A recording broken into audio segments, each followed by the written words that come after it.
आदाब नाज़रीन, आप सभी का खैर मकदम है रेख्ता एकेडमी पर। नाज़रीन, आज हम इस वीडियो के लेक्चर में उर्दू अदब के एक अजीम शायर वली दक्नी की हालात ज़िंदगी, उनके अदबी कारनामे, उर्दू अदब में उनका मकाम व मर्तबा और साथ ही उनकी तसानीफ़ कौन सी हैं, इस बारे में डिटेल में बात करेंगे।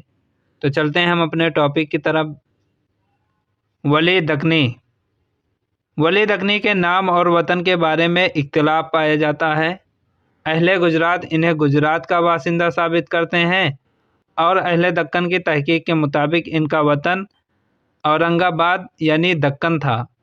वली के अशआर से इनका दक्कनी होना साबित भी होता है।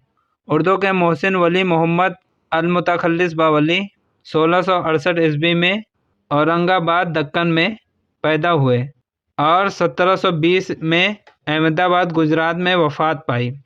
अब यहाँ पे बताया गया है कि वली के नाम और पैदाइश को लेकर इख्तिलाफ पाया जाता है।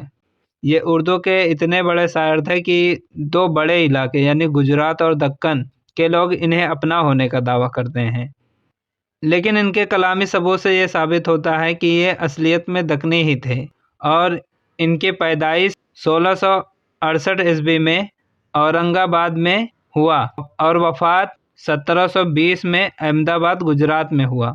आगे देखेंगे, 20 बरस की उम्र में तहसीले इल्म के लिए गुजरात गए, जो इस ज़माने में उल्म फ़नून का मरकज़ था, जहाँ शाह वजीउद्दीन अलवी के मदरसे में तालीम पाई। वली की उम्र का बेशतर हिस्सा अहमदाबाद में गुजरा।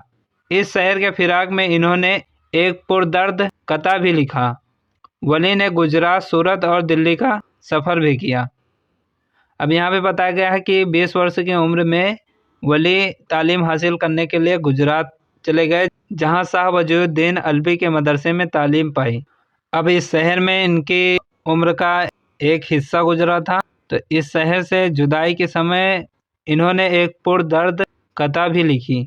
वो कता के अशार यूँ थे कि दिल सोते जागते ऐ वली, अब अहमदाबाद का मुश्ताक है, यानी वापस अहमदाबाद जाने के लिए तलबगार है। और आगे की लाइन लिखते हैं कि उसके हाथों दर्दो गम का माजरा, लिखने को एक दफ्तरे सफ़ाक है, यानी वहाँ से बिछड़ने के बाद दर्दो गम से दिल का ये हाल है कि अगर लिखने को बैठ जाऊँ एक दफ्तरे सफ़ाक है, यानी खून से भरी किताबें लिखी जाएंगी। आम सिहाई से उसका हक अदा नहीं किया जा सकता। दफ्तरे सफ़ाक है, एक ऐसी दफ्तर बन जाएगी जो सुर्ख किताबों से भरी होगी। वली ने गुजरात, सूरत और दिल्ली का सफ़र भी किया। अब आप लोग ये सोच रहे होंगे कि इसमें कौन सी बड़ी बात है, शायर हैं, सफ़र किए होंगे। लेकिन एक बात तो ये जान लो कि पहले ज़माने में सफ़र करना आसान काम नहीं हुआ करता था। बहुत मुश्किल हुआ करता था। लोगों के पास इतने साधन नहीं थे, इतने सुविधाएं नहीं थी। एक सफ़र में अगर निकलते थे तो कई कई महीने लग जाते थे और उनके जान और माल का खतरा भी बना रहता था। रास्ते में चोर डाकू वगैरह भी मिल जाते थे, जो उनके सामान को छीन लेते थे, उन्हें मार देते थे। तो आसान काम नहीं हुआ करता था सफ़र करना। अब आप लोग पूछेंगे, सर वो सफ़र ही क्यों करते थे, फ़ायदा क्या होता था? तो जब कोई शायर 2-2 4-4 महीने सफ़र करके किसी शहर में पहुंचता था, तो वो वहाँ क़याम भी करता था और वहाँ की तहजीब को, वहाँ की कल्चर को सीखता था और उसको अपनी शायरी में समोता था, जिससे उसकी शायरी का रंग और भी निखर जाता था।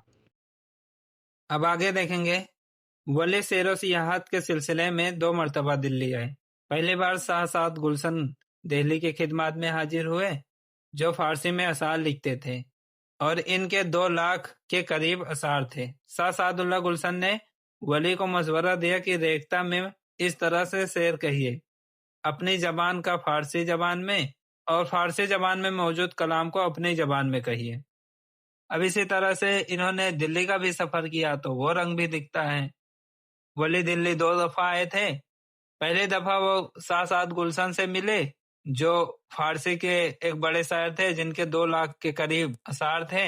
उन्होंने वली को मशवरा दिया कि रेख्ता में इस तरीके से शेर कहिए, यानी उर्दू में इस तरीके से शेर कहिए कि अपनी ज़बान का है फ़ारसी ज़बान में और फ़ारसी ज़बान में मौजूद अच्छे ख़यालात को उर्दू ज़बान में। अब यहीं से उर्दू शायरी का सबसे बड़ा टर्निंग पॉइंट था क्योंकि इससे पहले लोग सिर्फ फारसी जबान को ज्यादा इज्जत देते थे।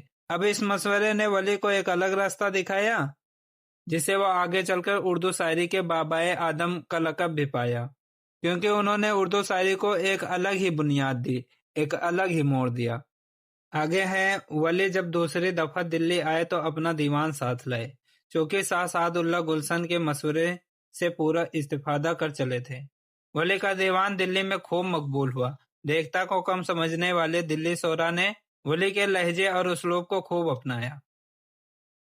अब यहाँ पे बताया गया है कि वली जब दूसरी दफा दिल्ली आए तो अपना दीवान साथ लेके आए, तो दिल्ली में उनका शायरी खूब मकबूल हुआ।